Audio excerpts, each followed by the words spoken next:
Hello boys and girls, this is Animash and today I'm doing my Star Wars Rebels Episode 1 pilot thoughts video.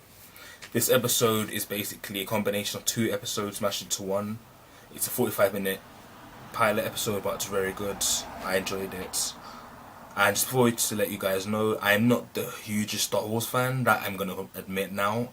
But I have been able to get into the expanded universe, which would be the Clone Wars, both animated series and the video games such as Lego Star Wars, Knights of the Old Republic and more.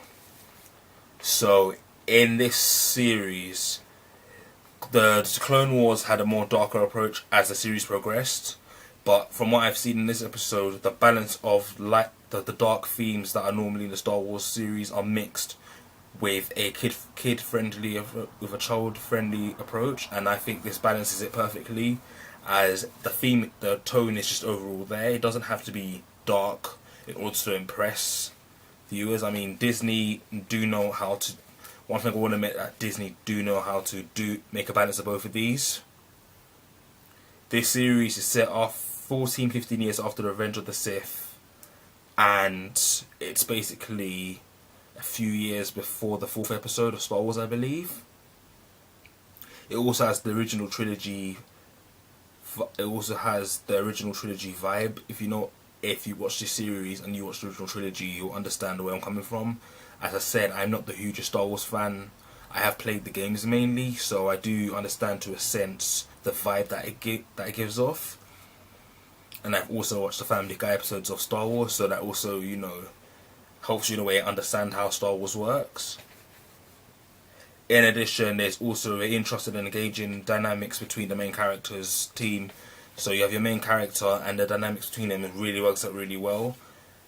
And just to let you guys know, the person that's writing this, that produced this first season mainly, was the producer of Spectacular Spider-Man and Young Justice. He, is able to get the balance of all these things right, get the dynamics right between the team, as he showed in Young Justice, as well as developing characters. You also had amazing action in this episode.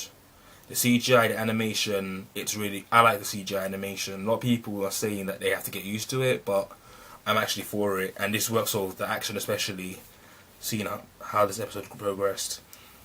One thing I am going to be saying though is the Wookiee design was actually pretty weird to me. When I saw it, I thought it could have been done much better. Should have been done much better. It was just like, what the hell? When I first saw it, I was like, what the hell was that thing? And once I heard the Wookiee noise, I was like, okay, cool. Could have been done a bit better, personally. And my final point will be that you have interesting villains in this now.